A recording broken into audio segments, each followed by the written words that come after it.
Happy Friday, everybody, and welcome into the Gramlich and McLean podcast, presented by Ingles, the official supermarket of Gramlich and McLean. Mac, it is week 5. There are only 9 games, and 4 of those are you better nots. So we're going to really get into these other 5, especially in our Big 4 breakdown. But Mac, let's just say this quickly, because this hurricane is wild, especially to our friends in Tallahassee. Just everyone stay safe. That's going to be kind of what I have to say there. And run out now and go to Ingles now and stock up on whatever you need. Anything, just hunker down, people. And hopefully what it looks like, Mac, is the weather will clear by the time most of these games are played, which is really nice.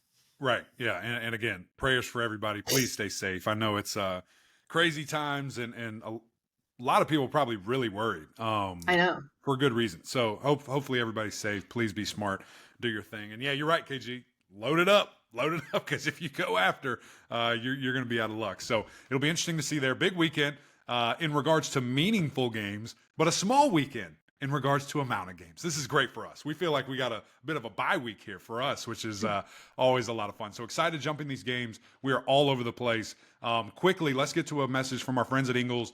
Tailgate it up if you can. I know it's going to be rainy. I know it's going to be wet in a lot of places, but you got to keep it going, keep it happening. So here's a quick message.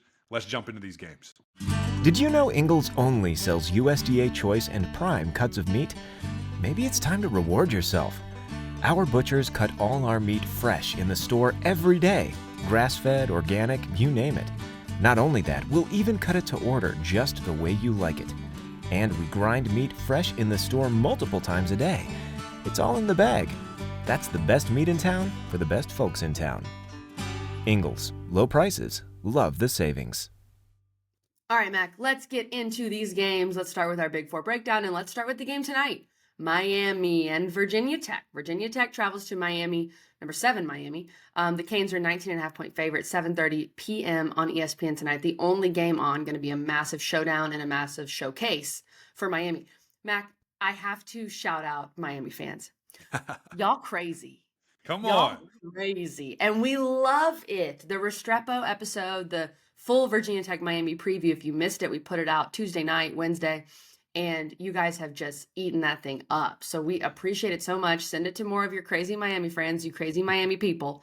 And we love it. We love that you're crazy. And we love how invested these Miami fans are right now, Mac. And I hope we see that translate to the environment tonight down there at Hard Rock Stadium. I think it's going to be electric. The weather should be fine. This hurricane is really missing Miami.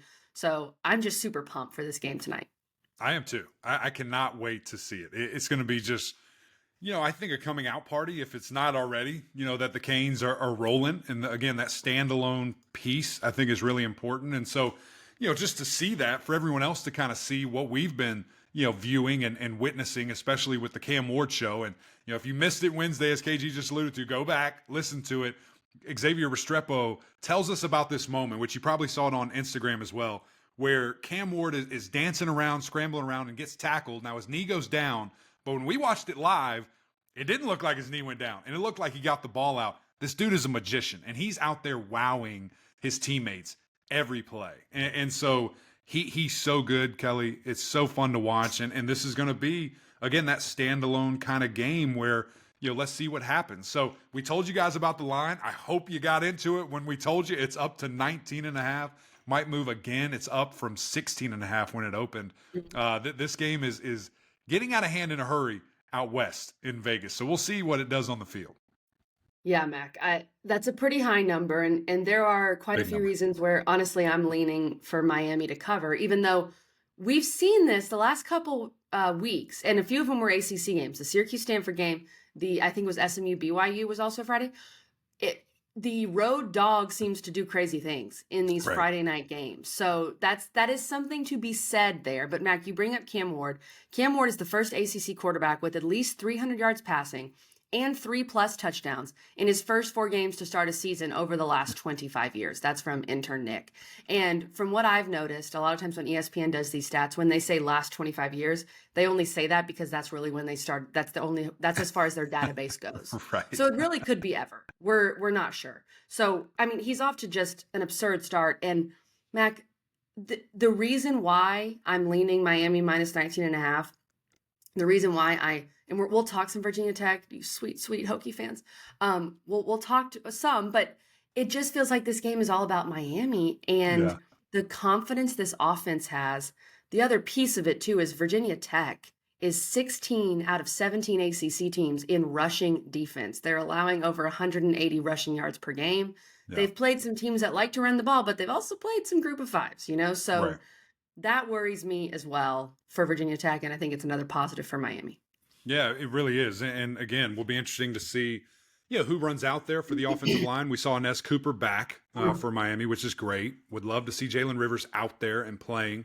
Will be interesting to just see him. And how much do they want to dominate in the line of scrimmage? How much do they want to run knowing that you have a quarterback that's this good and this electric and could probably throw it for 3+ if he wants to? But I think the key here and what I'm hoping we really see is the true balance from Miami. And we talk about this all the time, guys, but balance to me is not just let's run it 30 times, let's throw it 30 times. Balance is if you see an advantage or if someone, can take something away, you can do the other. So right now, as the stat you just laid out, Virginia Tech is horrific stopping the run this year for whatever reason, up to this date. Miami should be licking their chops saying we're going to run it for 300 yards. I mean, that's what I would like to see. That's what I would love to see, effort, a concerned effort, offensive line blowing guys off the ball, really making things happen back there. See Martinez go off. I know he had a hat trick last week, 3 touchdowns, but want to see those yards jack up. And again, with Mark Fletcher back there, that 1-2 punch is really scary. So seeing what they can do would be really fun. Just if they want to exert that dominance. But I know those wide receivers are too good just to be blocking out there. I know they want to catch some passes too. Mac, we are an ACC podcast, so I do feel like we need to talk a little Virginia Tech here.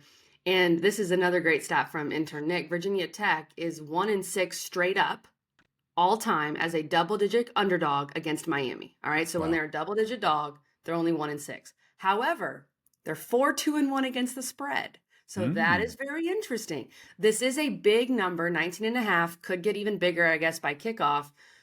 There's APR, Antoine Powell-Ryland, who's their big pass rusher. He does lead the nation in sacks with six, I should say. Give me something, Mac. Like, give me some sort of hope or reason that Virginia Tech can maybe cover in this game. Yeah. Nobody believes in you. Everyone's written you off. I think there is something to it's your rival. Harnessing that. It's your rival. It's Friday night. You probably want to play in the NFL. This is a tape game. This is a game where that's the first thing they're going to flip on is, okay, APR, let's see how you did against this Miami offensive line. Turn on the tape. And so I think guys will be thinking about that. And also like pride, to lose by 20+ points is not fun. I mean, that's a horrific thing. And to just be outright dogs like that, not even that it just happens and stuff happens, but to be like thought of in that way. I hope that they channel that. I hope that we see a really, just brawling fight and things of that nature. But, you got to harness that. And we haven't seen it quite yet this season, from them consistently. And I think back to, the Vandy game and that by far being Drome's best passing game. And then, it's kind of sliding off the table a little bit since then. So who do they want to be? How are they going to get going? Again, a team that we had really high aspirations for strictly because of who they had coming back and what we thought they were going to be able to do, KG. And it hasn't to this moment. But guess what? You win this game, all that goes away. And we're really excited. And you're undefeated in conference play and you're sprinting, to Charlotte right now. It's true. I mean, the season is still young. And look, Kyron Drones is a good player. Bashal Tutin's a good player. Yeah. So I think that the spread is it doesn't necessarily represent the talent that Virginia Tech has, but they just have not put it together. And I think that it's a similar situation of, we need to see it to believe it. And I am fully believing in what I've seen from Miami, plus the games at home. Miami you talk about pride and motivation, though. Miami's also really motivated. Like I don't think there's any sort of trap game nonsense from this. No. I don't think anyone's thinking that, but also you haven't played anybody really since Florida. So Miami's going to be extra motivated as well. That's kind of the problem. I don't think Virginia Tech has the motivation advantage, if you will. Right. No. I don't think any way at all. I think if anything, as we heard from, X a little bit there when we talked to him on Wednesday, like they are just focusing on them. They're not worried about anybody else, any number beside their name, anything except for how can Miami be the best Miami can be today. And I think that's powerful. I think that's really powerful, especially for a team that hasn't been there in a long time in regards to having a 7 by your name, especially with a team and a quarterback who's never been in this situation, never been in this type of spotlight, limelight. They're handling it unbelievably well. And I think that's important. And I think it obviously starts up top with your head coach and Mario Cristobal in the way that he runs his program. But you're going to see Miami's best foot forward. I don't have any doubt about that this Friday or tonight. So are you taking Miami to cover? Give me the Canes to roll. I think they roll. I really do. And I think, honestly, maybe in the first half they run it a bunch, but I think everything opens up. I think that we are really going to see how good Miami is tonight. I'm taking it too. Even though these underdogs covering lately on Friday nights on the road have given me pause, but I'll take Miami to cover. You haven't seen number 7 on the road yet. You know what I mean? You haven't seen them do their thing. At home in this type of. It's been like equal opponents. This is very lopsided. And also Virginia Tech, I know they went to Old Dominion, right? But at Vandy, they really struggled. Plus, this will be a different situation. Okay, Mac, let's get to our next game in our Big Four breakdown. This is an exciting one. Number 15, Louisville at number 16, Notre Dame. 3:30 p.m. on Peacock. So hope you got Peacock. What's Notre worse, Dame, Peacock or CW? Probably Peacock, right? Peacock, by far. Because at least CW, you know, your average, no offense, old person can just turn on the TV and go to CW. CW's not that bad. What the heck is a peacock? No one knows. Well, it's an animal, but okay. You gotta let me fly. Louisville at Notre Dame. Notre Dame's a 6-point favorite, which, pause there. Why is Notre Dame a 6-point favorite? And if we go by what Vegas does, that you basically give 3 points for a home field. Right. I mean, I guess Notre Dame's more of a 3-point favorite, but that seems weird to me, Mac. Notre Dame, they've looked good the last 2 weeks, but they've played nobody, and then they lost to Northern Illinois. What are we doing? Right. I'm baffled by that. And Louisville beat them last year. Hammered them last year, and I thought that Notre Dame was a better team last year. So I don't know. I don't know if you take all your money to the bank. I don't know what Vegas knows. They somehow always do. When this, which it hasn't moved. It came out, it opened at 6.5, and it stayed at 6.5. I don't know what they know. But KG, when I saw it, I was floored. I didn't understand it at all. And so that's what makes me think, what the heck do they know? And how do they know? True. Yeah, it is 6.5. You're right. Sorry, I had 6 written down. I think, when you look at Louisville, what they could be saying is, well, Louisville hasn't really been challenged yet. They played Georgia Tech. They handled Georgia Tech, and then the other 2 games, But Notre Dame, they played at Texas A&M. Texas A&M is not very good like normal. And then the other games, Northern Illinois, I guess, challenged them. I like this good news for Louisville, Mac, that we're seeing that Colin Lacey is most likely a game-time decision, hopefully going to play. That adds another big weapon for Louisville. I know they're excited about him at the wide receiver position. And then, we're very familiar with Riley Leonard. We've had him on the podcast. We're big fans. It just feels like the offense hasn't really been humming yet. He just threw his first touchdown pass last week. Yeah. That's crazy. Now he's been running the ball like crazy, and he's their leading rusher last week. But I don't know what to make of Notre Dame, and I feel like this Louisville defense, I'm trying to think. I feel like Louisville has played Riley Leonard before. Maybe not, honestly. Last year. They did. They played him last year. Great. Yeah. So they're familiar. Right. And it just feels like Riley, I made this comment last week with Georgia Tech Louisville that I thought Georgia Tech had better skill players, and Louisville fans were mad. But with Lacey back, even without him, I feel like Louisville has the better skill players in this matchup. Not even a remote take care of the ball, like he did against Georgia Tech, just take care of the ball, hit some deep shots, run the team. Yep. I don't understand why Notre Dame's such a big favorite. I don't. I'm right there with you. Blown away by it, for sure. And I think the interesting thing is, as you said, yes, Louisville has played this guy. Now, he was coming off the injury. I think he was 2 or 3 games out. That's right. First game back type vibe. Yeah. So he was very limited. But still, they prepared for him. They knew his game. They knew what he did. And nothing has changed here. He has 46 rushes, which is tied for the most on this team. Has 10, 15 less yards than the running back. So they're running him. You got to have a plan in place where he is running the ball a lot. in this game. Let me look up I wonder what the most yards he's had in a game or most attempts that he's had Probably in a game, last because week. it's literally like a running back. They're Yeah. going to run him. So 12 carries. So he's literally had 12, 11, 11, and 12 in every game. And he has back-to-back 100-plus yard rushes here with 3 and 2 touchdowns. He's running the ball, Louisville.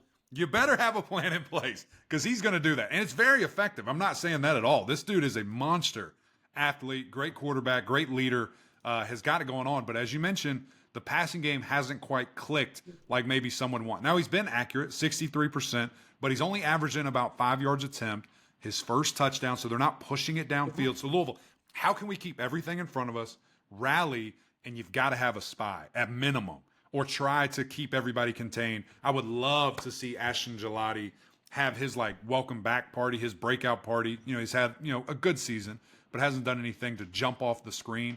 Would love to see that here. And then, as you mentioned with Shook, just operate the offense like you do. Throw it, run it, do whatever you need to, and operate accordingly. I think Louisville goes in here and wins outright. I would take money line with these guys. I like that. I feel confident in what they're doing. I think Coach Braum is going to have a great plan and scheme in place. And that just number is atrocious to me. It's crazy. Mac, I tend to agree with you. And I love what you're saying about Gelati. I think this could be a big breakout game for him this season. And I think what it comes down to, especially when you're on the road, but in a game like this, that's probably going to be a bit of a ball control game. Turnovers, which Louisville Shook is taking care of the ball. And Louisville overall is taking care of the ball. So they need to be able to take care of the ball here. What's interesting, Mac, is, of course, Louisville's on the road. Now, Notre Dame, 3:30. I'm sure it'll be packed out. It's Notre Dame. But Louisville's been great at home. On the road, they've been a little sus. They are 6-13 in their last 19 road games. Overall, not against the spread, just overall. That is a bit concerning. Obviously, Louisville fans, sorry to bring this up, but you think of the Pitt game last year. This is a different situation. But you think of that. They haven't been as good on the road. They've been great at home. And then this stat is crazy to me, Mac. When you speak to the Louisville defense and what they've been doing, this is from intern Nick. Louisville holds a 21-game streak of holding their opponents scoreless on their first drive. Wow. So they have not let a team score on their first drive in 21 straight games. Crazy. I love this defense. I think they're going to be prepared for Riley Leonard. To your point, I just feel like the Notre Dame offense is not humming yet. May never hum. I don't know. I will definitely take Louisville plus the 6.5. You're not going money line? Come on, join me. Well, I mean, scared? You get 6.5 points. You might as well take it. I think Louisville wins. I think Louisville wins. Yeah. I really do. But this is, first by far their biggest test. How about this? Can I persuade you? Can I persuade you real quick? Talk to me. What? How and why did Louisville lose at Pittsburgh last year? Do you remember? Do you remember why? Well, everybody got hurt in warm-ups, and the field was atrocious. Why was the field atrocious? What was the field? Well, their field is grass, right? What is Notre Dame's field? Grass? Turf. No, the Cards are back. Money line. Hammer it.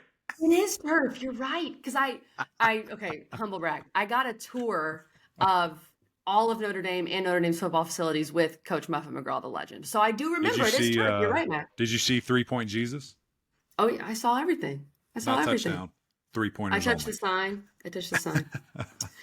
Oh, you stole their powers. So anyway, it's turf. So do you feel better? Can you take money line? Are you with me? Sure. I feel better. We're in. I feel better. Let's hope that everybody doesn't get hurt in warm-ups. Please. Like that Pitt game. Please. That was so unfortunate. All right, we're taking Louisville, guys. L's up. We're in. L's up. All right, 2 more games in our big format. Stanford at number 17, Clemson. A rivalry unlike any other. Clemson is a 21.5-point favorite. Saturday, 7 p.m., ESPN, little prime time action. The weather should be gone by Saturday. I'm sure the Clemson grounds crew is going to be working because that's grass, and it is already raining here in the upstate. It's going to be raining. This game's interesting, Mac. You've got poor Stanford, who impressed us a lot last Friday night at Syracuse. They fly back across the continent. I'm not even saying country anymore. I'm saying continent. They fly back across the continent. Then they fly back across the continent to come to Clemson. So how does that affect them, Mac? I don't know. We've never really seen a team do this. But I have been impressed with Stanford so far. The TCU game, of course, they lost that one early. But They looked really good against Syracuse. Their defense impressed me a lot, Mac. They're only giving up 50 rushing yards per game. They haven't played the greatest rushing attacks, but that's impressive. Now, they are dead last in pass defense, so we can talk about that. Where is Clemson? I think a lot of this comes down, I want to say some good things about Stanford, and I feel like Stanford's a pretty good team. I think this team could definitely make a bowl. Where is Clemson? Is Clemson still, can they just blow them out of the water like they did at NC State? Or is this going to be a little more of a fight? Well, I think there is something to that travel, and I think that kicks in a little bit. Just going across the country back to back, and I know some people don't want to hear that. Whatever. What's that? It's unfair. It's unfair. Yeah, it does. Stink. It is. It does stink that they have to do that, and the fact that you're playing here at a night game. God bless you. Good luck. We'll see. It's going to be jacked up. Welcome to the ACC. You had 2 loud environments back to back, and again, you won. It was a great game. It was a fun game.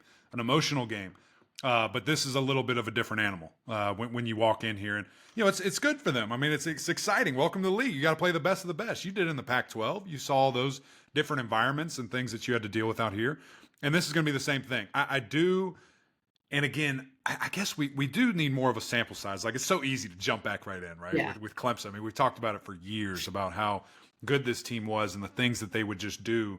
And even when that NC State line came out, KG, we were like, huh? What? That is huge. What are you talking about? And then they blow it out of the water. They low-key almost let NC State backdoor cover, but whatever. Backdoor, which would have been insane. But, it just feels like Clemson is right there to those type of days and those type of things because of the way that they're executing, the way that they are scoring, the way that this offense is wide open, and the offensive line. Can I just say something real quick? Can I do a quick TV timeout? I posted that video, KG, because guess what? Nobody cares about the offensive line. So I'm telling y'all, here's the 3 things that are really good. Now, I know, who are you talking to? I know the offensive line's playing their tail off, but the amount of people, Kelly, when I posted that video that commented Matt Luke or the offensive line, it was probably 100 people.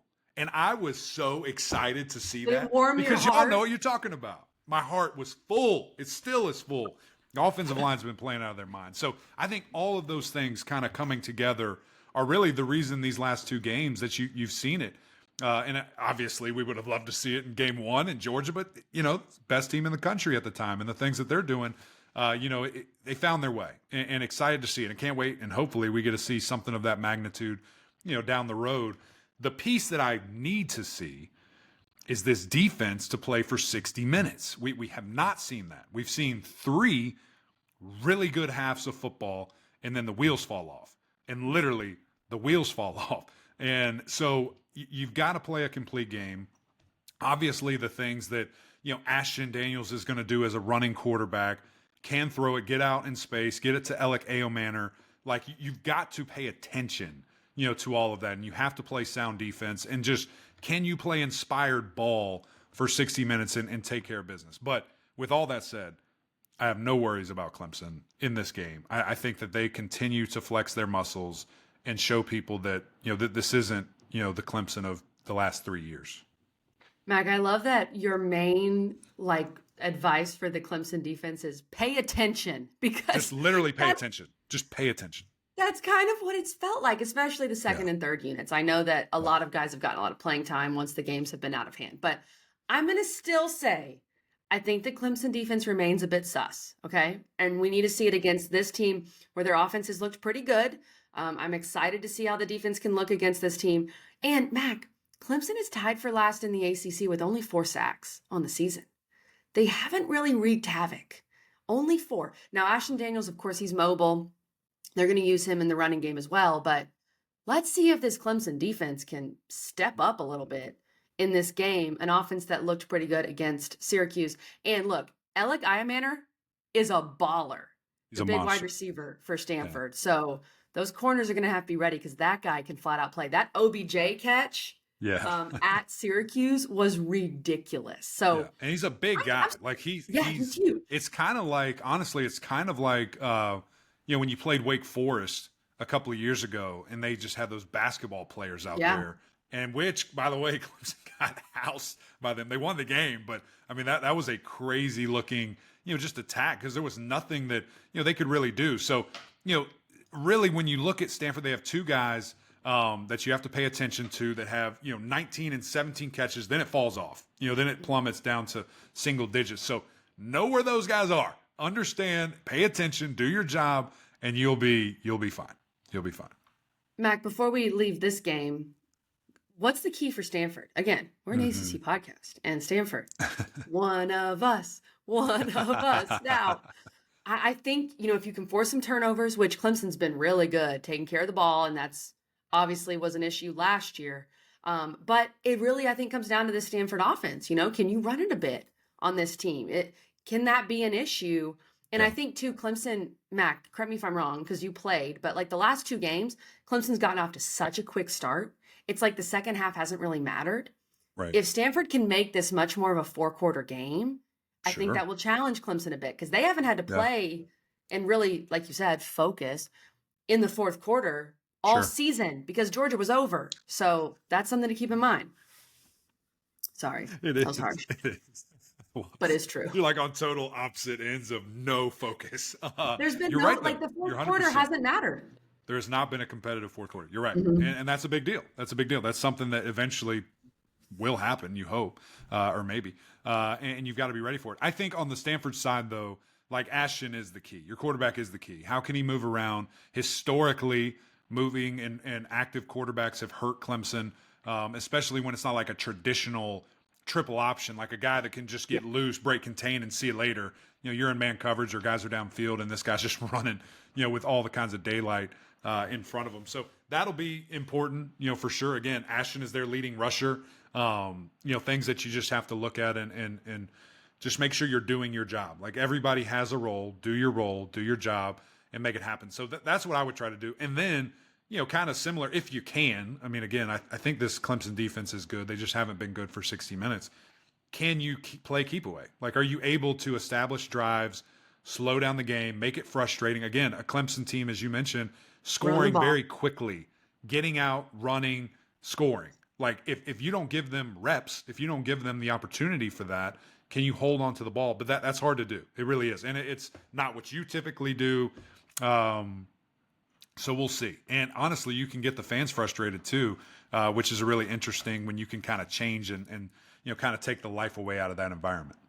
Which is what Stanford did at Syracuse. That's definitely what they did. Right. Keep an eye for Stanford, by the way. Tiger Bachmeier leads the nation with 34 yards per punt return average. So keep an eye on that guy. His name's Tiger. That would just be hilarious if Tiger has a great game against the Tigers. Mac, are you taking Clemson to cover? I think so. I think that's kind of where this offense is, where it excites me the most. So I am. I'm taking them to cover. Do it. Be a tree. Be a tree. Do it. I'm going to take Stanford to cover. I think 21.5 is a lot. I don't see Clemson doing this again. We'll see. Maybe you got to do it 3 times. I also like the Stanford team. I like them a lot. Yeah. I'm interested. I also do you like Troy them Taylor. or Virginia more? Who do you like more? I just love these little nerd schools. They're just my teams, I root for them. I root for both of them. You little nerds. As a fellow nerd. Okay, Mac, let's get to our last game in our Big Four breakdown here. And this game is a very much, we'll just see, because we've seen what we've seen from both these teams. And I think we all assume SMU is going to win, but who the heck knows? Florida State at SMU. SMU is a 6.5-point favorite. 8:00, ACC Network. Eric McLean will be there. SMU fans, find Mac. He's generally the biggest dude in the room. Guy. You're not going to miss him. Find him. Say hey. I'm excited for you to get out there, Mac, and experience how SMU, game day for this and how excited they are. SMU's campus is gorgeous. So I know you're going to love it. I know you've been there. Yeah. But I just think, Florida State, they're coming off a win. Still didn't look good. Cal missed a bunch of field goals. Like, they probably should have lost. And then SMU, they're coming off a huge win over TCU, right? We can't have a letdown here. But also, and I mean this in the most respectful way, SMU, that game was a little fluky. There were so many crazy things that happened. You did score 66 points. You gave up 42. How do we see that translate specifically defensively? Can you put up and slow down Florida State? And then I think the big question, we've talked about the lines of scrimmage. Can they block this Florida State D-line? I know the Florida State D-line has not looked like we thought they would, They have not lived up to their billing or even the money they're being paid in NIL. Yeah. But that's Allegedly. my other question here, Mac. Yeah. Well, I was laughing at the fact that you were questioning the SMU defense and could they slow down the I know. FSU offense. It's already so slow. I'm sorry. Right? What else are you slowing down? They're slowing themselves down. So I was just They laughing slow at the thought of themselves that. Like, what does I it look know. like? What does It's a a fair fast point. Florida State It's a offense fair look point. like? So yeah, I feel good about that. I feel just being on the field. I think you can accomplish that Being there. in a hurry. But I am just really fascinated with this SMU team. I mean, I literally had them second to last, right in front of these guys for 3 weeks of the season. And just because it didn't look good, it just didn't look like what we thought it would against Nevada, obviously. Opening weekend, all kinds of struggles. Then there's a 52-point blowout, and you're like, okay, like it, feel better. And then you lose to a BYU team that at the time we were like, gross. Yeah. But then And that game was this ugly. BYU team, it was a horrific game. This BYU team is really, really good and just hammered the Big 12 favorite, hammered them. And now they're ranked somewhere in the country. I'm trying to pull it up here. Internet slow. They're 22nd in the country. So you're talking about a ranked loss by a field goal. Like, you're right there. And you probably should have, could have won against them at home. And then you score 66 against TCU. I think it was 4 non-offensive touchdowns, like finding a way. That's what I meant by fluky. Yeah. Yeah. And guess what? That matters. That happens, stuff like that. And so for me, KG, I was at a point where I'm like, okay, SMU is just not good. They just have to figure it out. Now I'm like, they might be good. They might be where I thought they could be. So we'll see. And I think it's going to be exciting to see, Jennings against this team. Obviously, Florida State, who was playing the worst offensive line in the ACC, by the way, 7 sacks. Yeah. Your offensive line has been a little sus all year. You've got to pay attention to that. You've got to get your guy out. I think Jennings cannot state this enough, clearly a much better athlete than Mendoza at Cal. So he's going to get out in space. He's going to make things happen. Hopefully he is more comfortable now as the starter, can settle down. He only has 1 turnover on the year. That was something that I was worried about going into this thing is his, turnover frequency with the big play frequency. But the lights are going to be really bright. There's a ton of people in town. I've got a list, KG, of these people coming to this game. I'm hoping it's an absolute sellout and packed out of its mind. I think that matters too. I think Jennings can be a bit of a gamer where when those lights are bright, he plays well and just really gets it going. So we'll see from that. I think the running attack, again, from Rashad Smith, Miami guy, has been electric. Everything that he can do as a receiver, as a returner, as a running back. And again, at the end of the day, can you get DJ to throw you the ball a couple times? And if you can, look out. I mean, the number 6.5, give me the Mustangs. I feel really good. Excited to be there. Cannot wait to see everybody. Cannot wait to be on the boulevard where they'll be tearing it up, tailgating and everything in between. So I'm jacked up for it. Cannot wait to be at this game. I know SMU fans are jacked up. And you mentioned their resume, Mac. With the 1 loss to BYU, they win this game. Are they ranked? Come on. I think it's very possible. The resume is looking good. And you bring up the lines of scrimmage. I think that's really where this game's going to be decided. And I think that's part of the reason why. And I'm so glad SMU has picked their quarterback in Kevin Jennings. But it's part of the reason why Rhett Lashley did that. Because you're going to go with a more mobile guy. As you're playing some of these bigger D lines in the ACC, does that give you a better chance? I think that's definitely part of it. And Kevin Jennings has looked really good. What he did against TCU, and he's a very talented guy, mobile, but can make big plays. So love that. I love what Rashard Smith's been doing. He's been great. Toafili kind of came alive a bit for Florida State. Again, a little bit alive. I understand against Cal. So he's a guy you have to watch out for. But SMU has been really good against the run. They held TCU to just 65 yards. I know TCU doesn't really want to run it, but that's been their strength. So that's kind of your point, Mac. If you can stop the run for Florida State and then you say, all right, DJ, beat us. Right. It doesn't look like he can. So I lean FSU to cover. I could see this game being closer, mainly because perhaps I'm just not all the way in on SMU yet, kind of what you were saying, Mac. And this is a big moment. Like, look, let's be honest. FSU has nothing to lose. No. FSU has nothing to lose. Yeah. SMU has so much more to lose. How do they handle the pressure, the bright lights, all of that? I think SMU wins. I think FSU covers. But this may be Okay. the most intriguing game of the whole weekend. Yeah, I can't wait. We'll see. It's going to be really fun. Like I said, I'm rolling with SMU to cover, and I won't say that. I was going to say it might get ugly. It could get ugly. It could. You It get out and could. start running, guys quit. You're looking Yikes. at 1-4 straight in the face. Look out. Jeez. It could get ugly. So crazy. Not what we thought this game would be at the beginning of the season.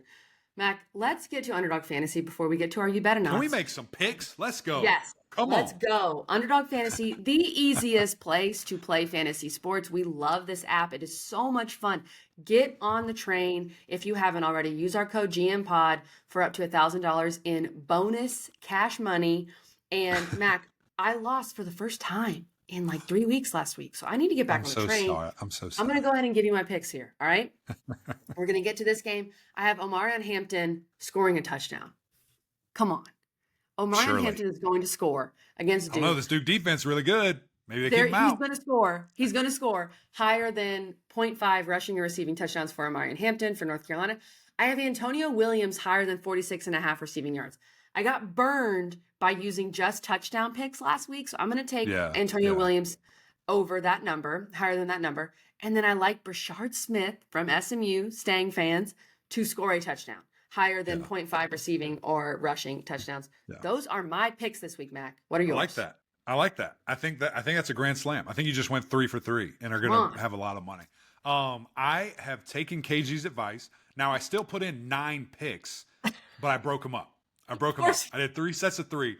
And as you guys know, that changes the odds. So I'm only going to win like $2 because of this. But let's start with tonight. Slowly but surely. That's right. Slowly but surely. Let's start with tonight. Yeah, positive is way better than negative. Anything. Honestly, stop the bleeding at this rate. But tonight, Miami, Virginia Tech, Kyron Drones, I'm going under 142 passing yards.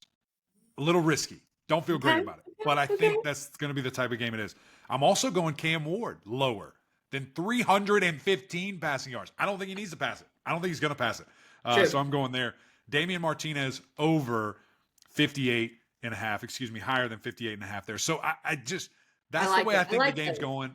I think Miami's running it. I think that's the way it's going. It could be very wrong. I might go 0 for 3 on these. We'll see. And then for the weekend, how about we go to Duke? Malik Murphy, I think he's balling right now. I think he continues to play inspired. And essentially it might be 7-on-7 playing against the UNC defense. So I have him going higher than 250.5.